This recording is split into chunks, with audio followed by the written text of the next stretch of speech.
ఆంధ్రప్రదేశ్ రాష్ట్రంలో రోజు సంచలనాలు, ప్రజల మధ్య చర్చ, రాజకీయ పార్టీలు కూడా ఒకంత ఆందోళనకు గురవుతూ ఉంటాయి.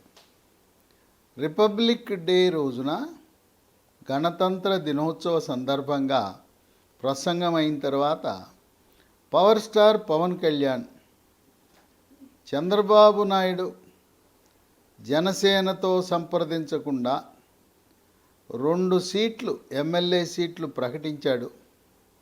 అరకులోను మండపేటలోను. మండపేటలో ఉండే అక్కడ జనసేన తరపున పోటీ చేద్దామని ఆశిస్తున్న అభ్యర్థి అక్కడుండే ప్రస్తుత సిట్టింగ్ ఎమ్మెల్యేకి బంధువే. అక్కడ ఉన్నదేమో వేగుళ్ళ జోగేశ్వరరావు, ఆయనకి సోదరుడు వరుస అయ్యే వేగుళ్ళ లీలాకృష్ణ. ఆయన షాక్కు గురయ్యాడు. అసలు ఎవరికి చెప్పకుండా ఈ వేగుళ్ళ లీలాకృష్ణ జనసేన అధినేతకు చాలా దగ్గర సన్నిహితుడు. 2019 ఎన్నికల్లో కూడా 20% ఓట్లు, 35,000 ఓట్లు వచ్చినాయి. 19 నుంచి నేటి వరకు కూడా డబ్బు ఖర్చు పెట్టి తన నియోజకవర్గమే కాక తూర్పుగోదావరి జిల్లాలో జనసేన పార్టీని ప్రోత్సహిస్తూ వచ్చాడు. ఇక వేగుళ్ళ లీలాకృష్ణ తన బృందంతో వచ్చి పవర్ స్టార్ పవన్ కళ్యాణ్ దగ్గర ఆయన అక్కసంతా వెలిపుచ్చాడు.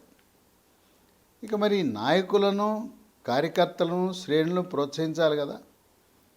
సరే, చంద్రబాబు నాయుడు 2 ప్రకటించాడు, నేను కూడా 2 ప్రకటిద్దామని చెప్పి పవర్ స్టార్ పవన్ కళ్యాణ్ వివాదరహితంగా ఉండే రాజోలు, రాజానగరం ఎలాగో తెలుగుదేశం పార్టీ అభ్యర్థులను పెడదామనే ఆలోచన లేదు. ఆ విధంగా సమసిపోయింది. ఇది ఇలా ఉంటే మరుసటి రోజు 27 జనవరి శనివారం మంచి ముహూర్తం దొరికింది, ఈరోజే నా ప్రచారం ప్రారంభిస్తున్నామని విశాఖ నార్త్ మాజీ ఎమ్మెల్యే 2014లో బీజేపీ తరపున పోటీ చేసి బీజేపీ పార్టీ శాసనసభా పక్ష నేతగా పనిచేసిన విష్ణుకుమార్ రాజు అక్కడ సెంటిమెంటు విశాఖపట్నంలో ఉండే వైభవ్ వెంకటేశ్వర స్వామి ఆలయం దగ్గరికి వెళ్ళి ఆయన యొక్క ప్రచారాన్ని ప్రారంభించాడు. ఆయనతో పాటు విశేషం ఏంటంటే రాజ్యసభ సభ్యుడు జీవీఎల్ నరసింహారావు, జిల్లా అధ్యక్షుడు రవీందర్ రెడ్డి, సీనియర్ నాయకుడు బీజేపీ నాయకుడు కాశీరాజు లాంటి పెద్దలు కూడా ఈ యొక్క ప్రచార కార్యక్రమము, పూజా కార్యక్రమంలో పాల్గొన్నారు. ఇప్పుడు దీన్ని చూస్తే విశాఖ నార్త్లో బీజేపీతో పొత్తు దాదాపు ఖరారనే విషయం మనకు అర్థమవుతుంది. ఎందుకంటే భారతీయ జనతా పార్టీ జాతీయ నాయకత్వం ఆంధ్రప్రదేశ్ రాష్ట్రంలో బీజేపీ ఒంటరిగా పోటీ చేస్తే ఒక్క ఎమ్మెల్యే సీటు, ఒక్క ఎంపీ సీటు కూడా గెలవదని వాళ్ళ సర్వేల ద్వారా తెలుసుకుంది. కనుక జనసేన తెలుగుదేశం పార్టీతో పొత్తులో ఉంటే గతంలో మాదిరి 2014లో మాదిరి అప్పటికంటే ఇప్పుడు పరిస్థితి మెరుగుపడింది. ఎంపీల సీట్ల సంఖ్యను, ఎమ్మెల్యేల సీట్ల సంఖ్యను అప్పటికంటే పెంచుకోవచ్చు అనే ఆలోచనతో దాదాపు ఒక నిర్ణయానికి వచ్చేశారు. లాంఛనంగా ఢిల్లీ నుంచి భారతీయ జనతా పార్టీ చంద్రబాబు నాయుడిని ఎన్డీఏ కూటమిలోకి ఆహ్వానించడమే తరువాయి. అయోధ్యకి ఆయనకు ప్రత్యేకంగా ఆహ్వానం పంపారు. అయోధ్యలో కూడా ఆయన ఆర్ఎస్ఎస్ పెద్దలతో చర్చించారు, విశ్వ హిందూ పరిషత్ పెద్దలతో చర్చించారు. ప్రధానమంత్రి మోదీ ప్రత్యేకంగా చంద్రబాబు నాయుడుతో అంత బిజీగా ఉండి కూడా పక్కకు పిలిచి కొద్ది నిమిషాల పాటు ఆయనతో ఏకాంతంగా చర్చించడం, ముచ్చటించడం ఆంధ్రప్రదేశ్ రాష్ట్రంలో బీజేపీ, జనసేన, తెలుగుదేశం పొత్తు ఖరారనే సంకేతాలు ఇస్తుంది.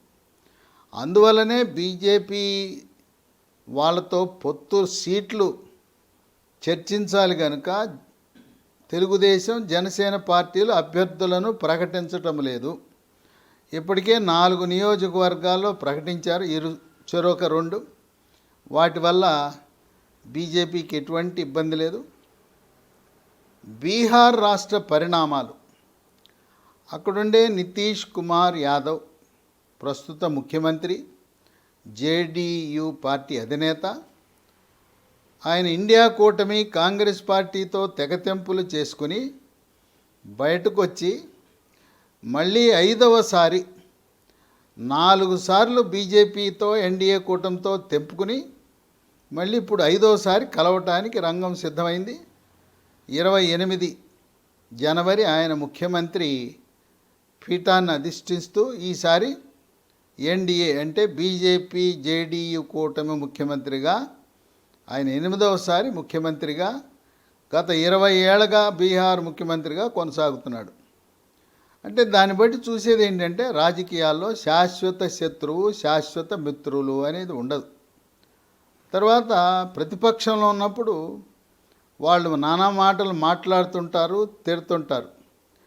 పవర్ స్టార్ పవన్ కళ్యాణ్ కూడా వైఎస్ఆర్సీపీ పార్టీ నాయకులను ఆహ్వానిస్తున్నాడు. మీరు నన్ను తిట్టుండొచ్చు, రాజకీయాల్లో మీ నాయకుడు జగన్మోహన్ రెడ్డి తిట్టమన్నాడు కనుక మీరు నన్ను తిట్టారు, మీ బాధ్యత కింద, డ్యూటీ కింద తిట్టారు, మీరు రండి, మిమ్మల్ని ఆదరిస్తాను.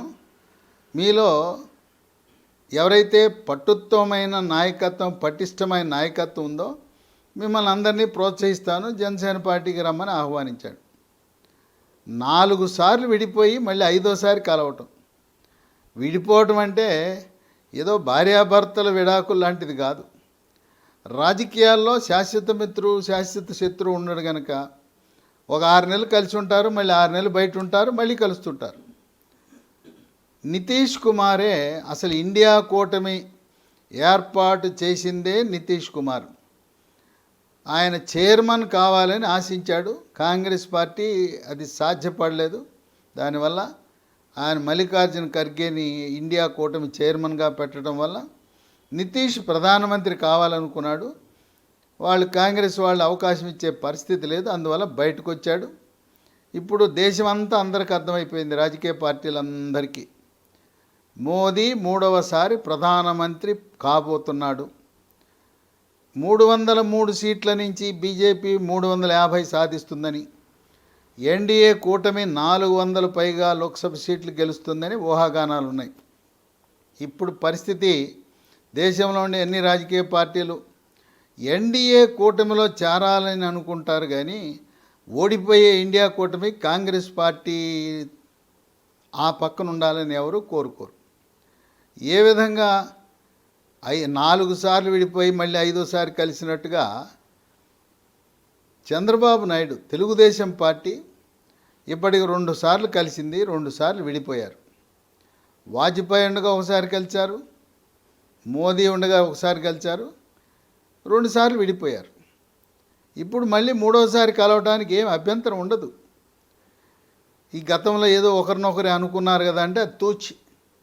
రాజకీయాల్లో ఇప్పుడు మాట చెప్పాలంటే బొత్స సత్యనారాయణ ప్రస్తుత వైఎస్ఆర్సీపీ మంత్రి, ఆయన కాంగ్రెస్ పార్టీలో ఉన్నప్పుడు వైఎస్ఆర్సీపీ పార్టీని జగన్మోహన్ రెడ్డి నానా రకాలుగా విమర్శించాడు.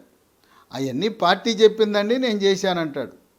మళ్ళీ బొత్స సత్యనారాయణ పార్టీ మారి వైఎస్ఆర్సీపీ పార్టీ కనుక ఓడిపోయి కాంగ్రెస్ పార్టీ పుంజుకుంటే మళ్ళీ స్వగృహానికి వెళ్ళినప్పుడు అవన్నీ తూచే. కనుక గతంలో ఏయో మాటలు అన్నారని పట్టించుకోరు. ప్రస్తుతం బీజేపీ వాళ్ళు, తెలుగుదేశం వాళ్ళు 2018లో జరిగిన సంఘటనలు, మాటలు, ఆ డైలాగులు, ఒకరినొకరు నిందించుకోవటం, దూషించుకోవటం అన్నీ కూడా మర్చిపోతారు. కనుక నితీష్ 5వసారి కలిశాడు, చంద్రబాబు నాయుడు 3వసారి కలుస్తాడు. భారతీయ జనతా పార్టీకి 0 కొట్టే కంటే 4 లోక్సభ సీట్లు పోటీ చేసి 13 ఎమ్మెల్యే సీట్లు పోటీ చేసి ఇక్కడ ఎంతో కొంత పార్టీని బలోపేతం చేసుకోవాలనే ఆలోచనలో ఉన్నారు.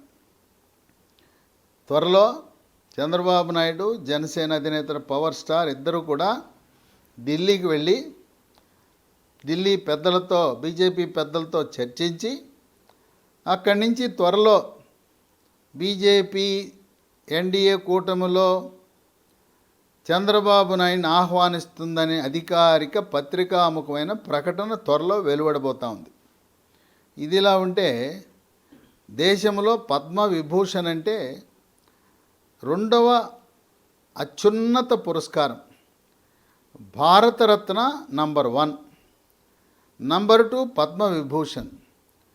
అలాంటి పద్మవిభూషణ్ మెగాస్టారు చిరంజీవికి కేంద్ర ప్రభుత్వము ఆయనకి ఆ పురస్కారం ఇచ్చి గౌరవించటం, తద్వారా తెలుగు రాష్ట్రాల్లో ఉండే కాపు, బలిజ, తెలగ, ఒంటరి, తూర్పు కాపు, మున్నూరు కాపు సామాజిక వర్గాలను భారతీయ జనతా పార్టీ పట్ల ఆకర్షిద్దామనే ఆలోచనతో ముందుకు వెళ్తుంది పార్టీ.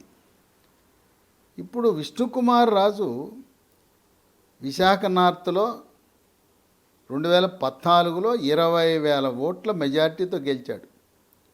2019లో ఆయన ఓటమి చెందిన 19 నుంచి ఈ రోజు వరకు నియోజకవర్గం ప్రజలతో ఉన్నాడు. ఆయన మళ్ళీ 24లో పొత్తు ఉన్నా లేకపోయినా పోటీ చేయడానికి రంగం సిద్ధం చేసుకున్నాడు. కనుక ఒక మంచి ముహూర్తము, శనివారము మంచి ముహూర్తము రోజు ఆయన ప్రచారము బీజేపీ పార్టీ తరపున చేయటం అనేది దాంట్లో ఏమీ తప్పు లేదు. పైగా ఆయన గెలిచే అవకాశాలు చాలా మెండుగా ఉన్నాయి. ప్రస్తుతం అక్కడ ప్రాతినిధ్యం వహిస్తుంది తెలుగుదేశం పార్టీ తరపున గంటా శ్రీనివాసరావు, మాజీ మంత్రి. గంటా శ్రీనివాసరావు ఆయనకి బీహార్లో నితీష్ కుమార్లా ముందే తెలిసిపోతుంది ఏ పార్టీ గెలుస్తుందని అంచనా వేయటంలో గంటా శ్రీనివాసరావు కంటే దిట్టైన రాజకీయ నాయకుడు తెలుగు రాష్ట్రాల్లో లేడంటే అది నిజం.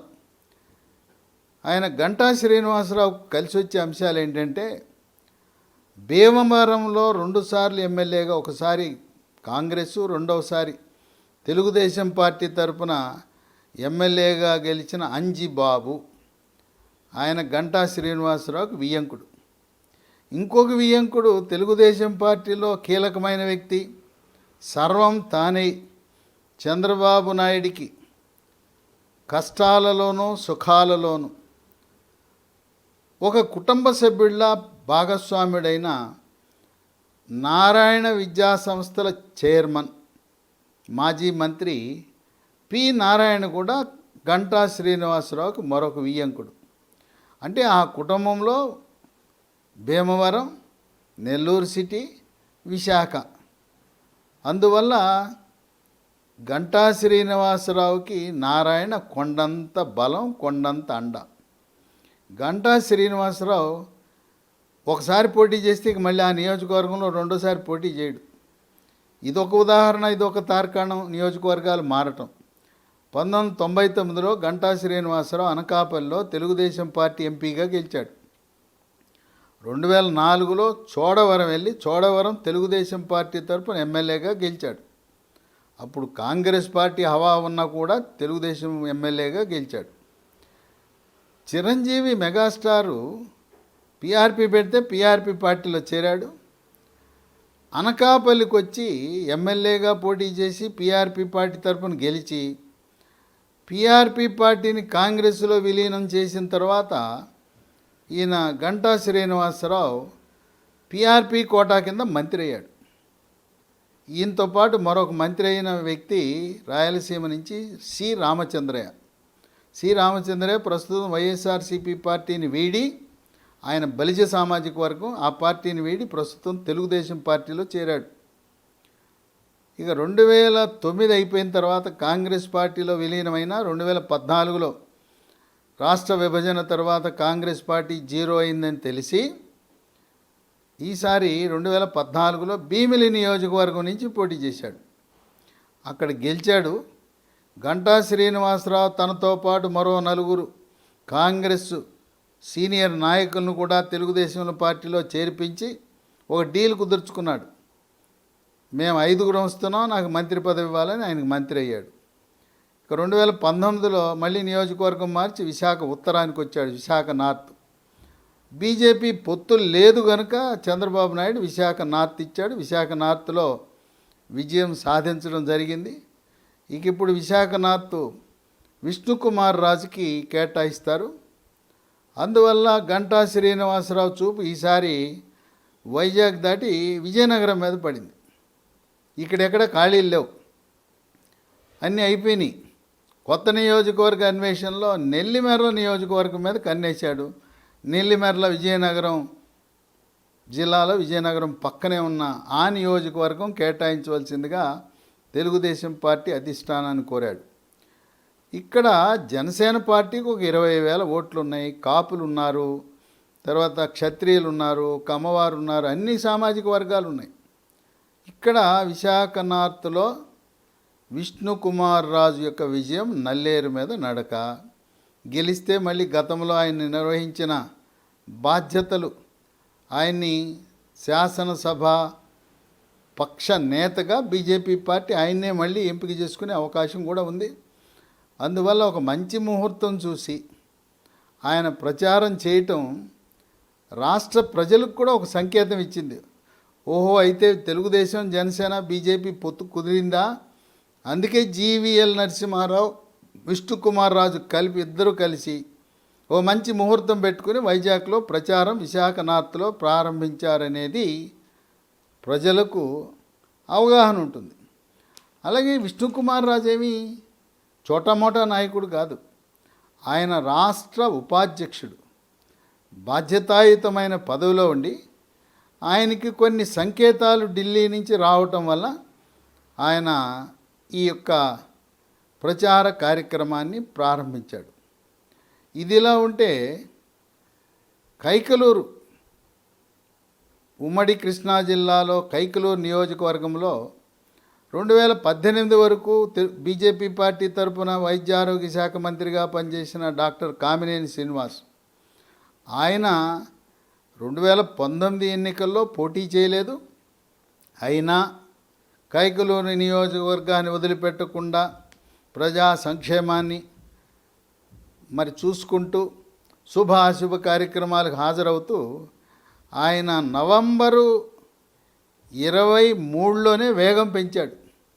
నవంబర్ 23ని ప్రారంభించి క్రిస్మస్సు, నూతన సంవత్సరము, తర్వాత సంక్రాంతి పండుగలు, క్రిస్మస్ సందర్భంగా, నూతన సంవత్సరం సందర్భంగా అక్కడ ఆ నియోజకవర్గ పరిధిలో ఉండే చర్చిలు సందర్శించటం, చర్చిలన్నిటికీ ఆ నియోజకవర్గంలో దాదాపు 350 చర్చిలుంటే అన్నిటికీ కూడా పలహారాలు పంపిణీ చేయటం. ఆ విధంగా అన్ని రాజకీయ పార్టీలతో జనసేన, తెలుగుదేశం పార్టీ, ఇక్కడ గతంలో 2019లో పోటీ చేసి మన మాజీ ఎమ్మెల్యే జయమంగళ వెంకటరమణ వైఎస్ఆర్సీపీ పార్టీలో చేరితే అతనికి ఎమ్మెల్సీ పదవి ఇచ్చారు. ఇక్కడ తెలుగుదేశం పార్టీకి నాయకుడు అంటూ లేడు, ఇన్ఛార్జి లేడు. ఇక్కడ జనసేన కూడా బలంగా ఉంది. అయితే కామినేని శ్రీనివాస్ 2009లో ప్రజారాజ్యం పార్టీ తరపున పోటీ చేసి స్వల్ప మెజార్టీతో, స్వల్ప ఓట్లతో ఓడిపోయాడు. ఆ సానుభూతి ఆయన మీద ఉంది.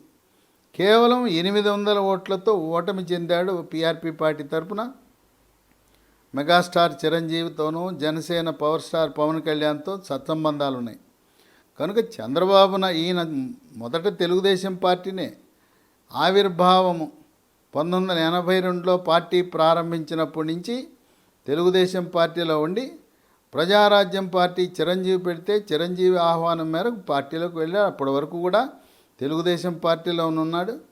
ఆయన సభ్యత్వం నంబరు ఆయనది 50, అంటే మొదటి 50 మందిలో ఉన్నాడు ఆయన పార్టీ పెట్టినప్పుడు. ఎన్టీ రామారావు అప్పట్లోనే ఆయన తెలుగుదేశం పార్టీ తరఫున ఎమ్మెల్సీగా కూడా పనిచేశాడు.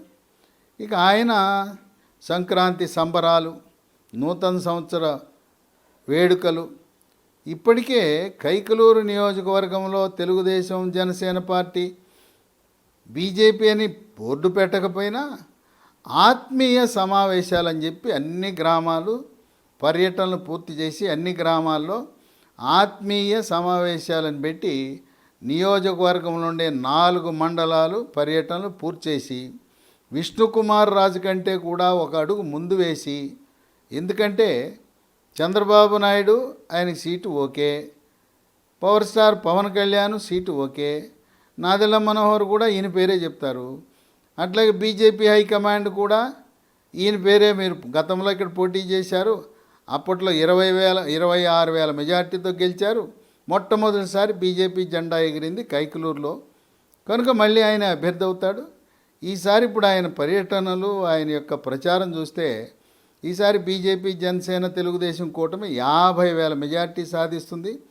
వివాదరహితుడుగా, వైద్య ఆరోగ్య శాఖ మంత్రిగా అందరి మన్ననలు పొంది ఇప్పుడు మళ్ళీ గెలిస్తే పొత్తులో భాగంగా 2 మంత్రులైతే బీజేపీ పార్టీ తరఫున కామినేని శ్రీనివాస్ ఒక మంత్రి, రాయలసీమ నుంచి జమ్మలమడుగు నుంచి ఆదినారాయణ రెడ్డి ఇద్దరు వాళ్ళ అనుభవాన్ని మళ్ళీ బీజేపీ పార్టీ వినియోగించుకోవాలని చూస్తుంది.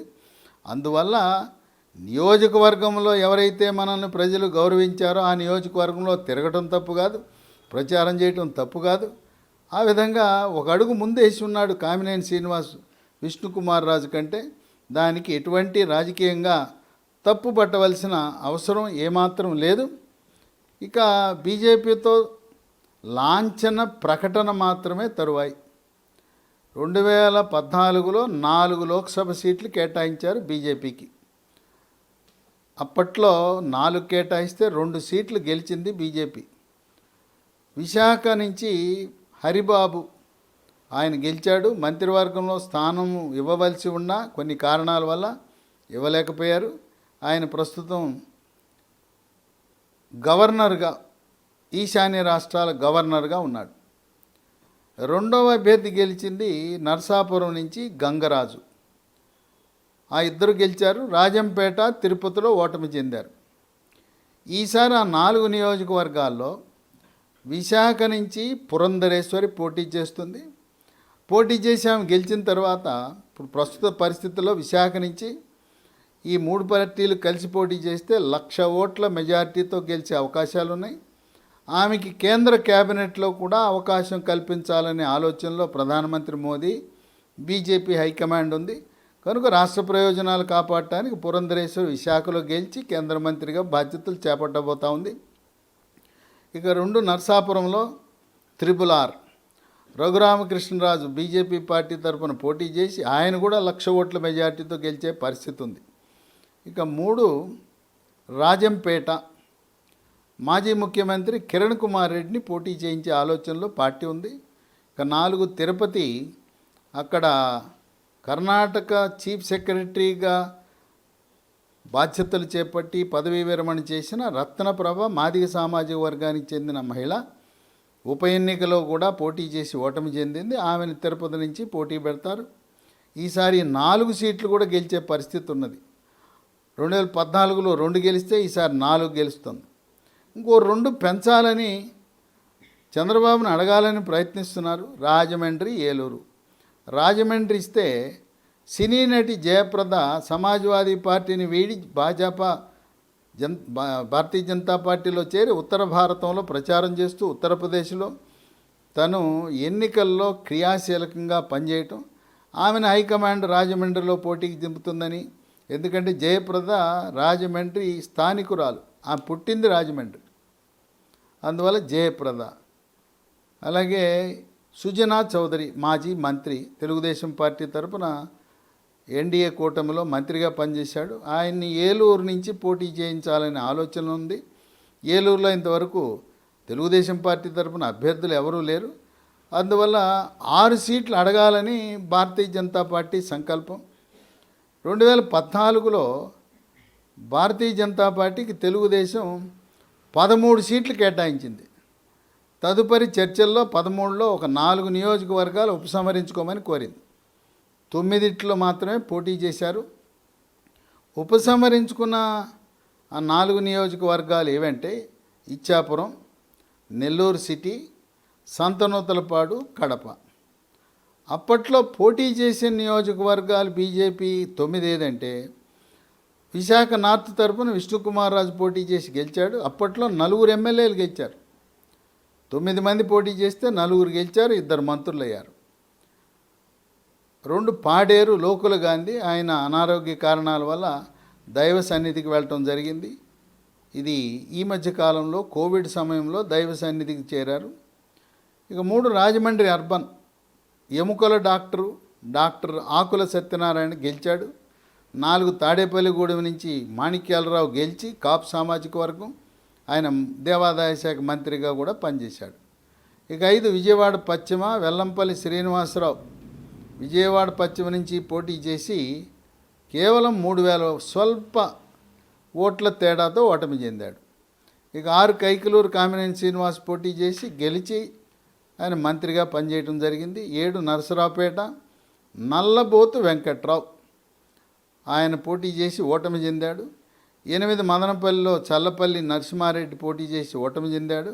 9 కోడూరులో కోడుమూరు కర్నూలు జిల్లాలో మాదారపు రేణుకమ్మ ఆమె పోటీ చేసి ఓటమి చెందింది.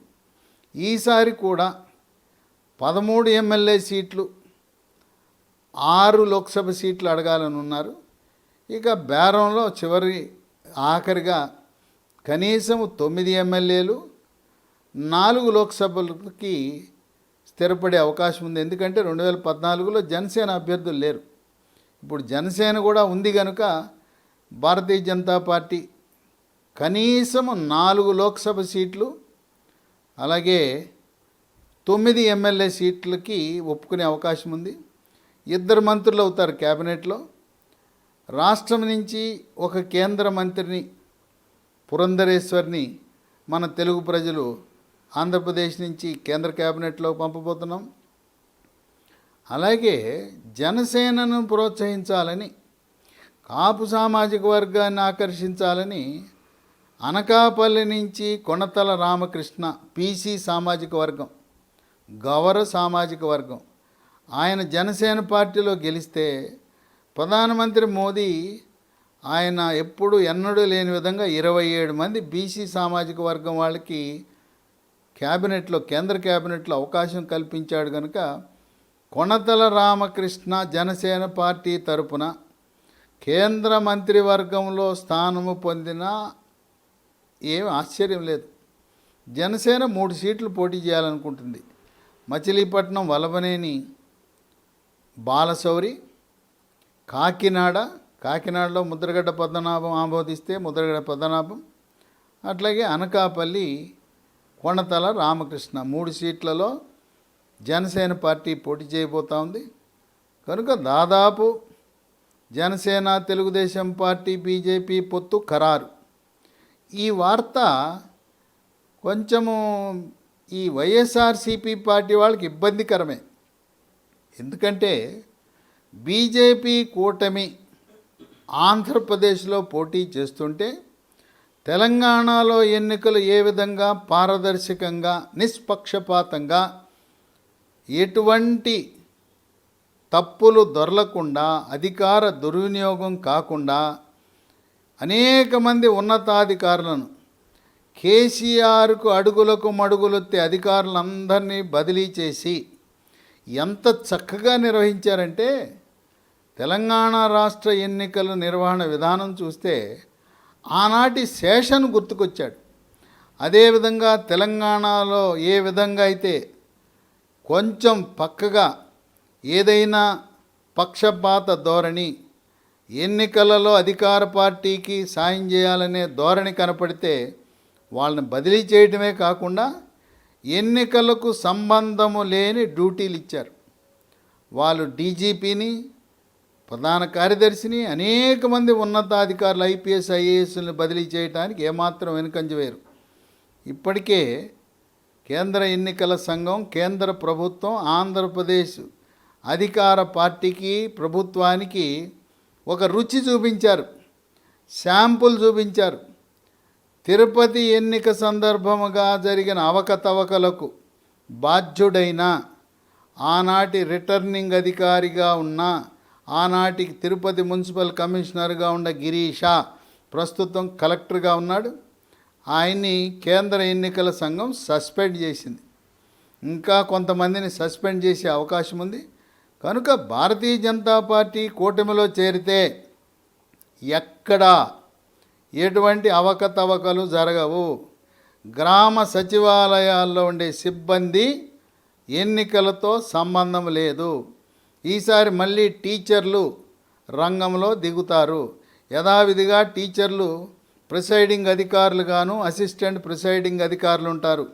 వైఎస్ఆర్సీపీ పార్టీ వాళ్ళకు అనుకూలమైన అధికారులను, పోలీసు యంత్రాంగాన్ని, గ్రామ సచివాలయ సిబ్బందిని, గ్రామ వాలంటీర్లను నమ్ముకుని మళ్ళీ గెలుస్తాం, వై నాట్ 175 అంటున్నారు. గ్రామ వాలంటీర్లు పరిధి దాటితే ఎన్నికల కమిషను వాళ్లను అరెస్టు చేయటానికి కూడా ఏమాత్రం వెనుకంజ వేయదు. గ్రామ సచివాలయ సిబ్బందికి ఎన్నికల నిర్వహణకు ఎటువంటి సంబంధం ఉండదు, ఉండబోదు, ఉండదుగాక.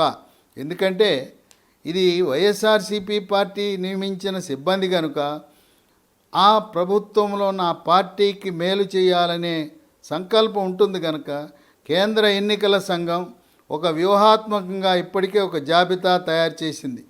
ఎవరెవరిని సస్పెండ్ చేయాలనే ఒక జాబితా తయారు చేసింది, ఎవరెవరిని బదిలీ చేయాలనే జాబితా తయారు చేసింది, ఎన్నికల విధులకు దూరంగా ఎవరిని ఉంచాలనే జాబితా తయారు చేసింది. అందువల్ల నిష్పక్షపాతంగా అధికార దుర్వినియోగం లేకుండా ఎన్నికలు జరిగితే వైఎస్ఆర్సీపీ పార్టీ ఎట్టి పరిస్థితుల్లో కూడా గెలిచే అవకాశాలు లేవని విశ్లేషకులు భావిస్తున్నారు. ఈ మూడు పార్టీలు కలిసి 2014లా మళ్ళీ గెలిచి జనవరి 22న ప్రాణప్రతిష్ఠ చేసిన మోదీ దేశంలోనే రామరాజ్యం కాదు, ఆంధ్రప్రదేశ్ రాష్ట్రంలో కూడా రామరాజ్యాన్ని స్థాపించి రామరాజ్యము, రాముడి యొక్క పరిపాలన నడపాలని, అమరావతినే రాజధానిగా కొనసాగించాలని, పోలవరం ప్రాజెక్టుని పూర్తి చేయాలని, బాగా వెనకబడి గుంతల రోడ్లతో సతమతమవుతున్న ఆంధ్రప్రదేశ్ రాష్ట్రాన్ని ప్రత్యేకంగా ఆదుకుని అమరావతిని ఢిల్లీని తలపించే రాజధాని నిర్మాణం అనే మాటను సాక్షాత్తు భగవంతుని ముందు ఇచ్చిన హామీని వాస్తవ రూపం దాల్చడానికి భాజపా, తెలుగుదేశం, జనసేన పార్టీ కలిసి పోటీ చేస్తుంటే ఈ వార్త వైఎస్ఆర్సీపీ పార్టీకి ప్రకంపనలు పుట్టిస్తూ ఉంది. మళ్ళీ షర్మిల కాంగ్రెస్ పార్టీ తరపున పిసిసి అధ్యక్షురాలుగా బాధ్యతలు చేపట్టి 1% ఉన్న కాంగ్రెస్ ఓట్లను, జగన్మోహన్ రెడ్డి వైఎస్ఆర్సీపీ పార్టీలను ఓట్లను చీల్చి ఒక 10% ఓట్లు అధికార పార్టీ ఓట్లను చీల్చి అది పరోక్షంగా జనసేన, తెలుగుదేశం, బీజేపీకి కలిసి వచ్చే అంశమని విశ్లేషకులు భావిస్తున్నారు. త్వరలో శుభవార్త ఢిల్లీ నుంచి వెలువడుతుంది. జనసేన అధినేత పవర్ స్టార్ చంద్రబాబు నాయుడు ఇద్దరు ఢిల్లీ వెళ్ళటానికి వాళ్ళు ప్రయాణం సిద్ధం చేసుకున్నారు. త్వరలో ఈ పొత్తు విషయం తెలుగు ప్రజలకు ఈ యొక్క శుభవార్త వెలువడుతుందని అందరూ ఆశగా ఎదురు చూస్తున్నారు.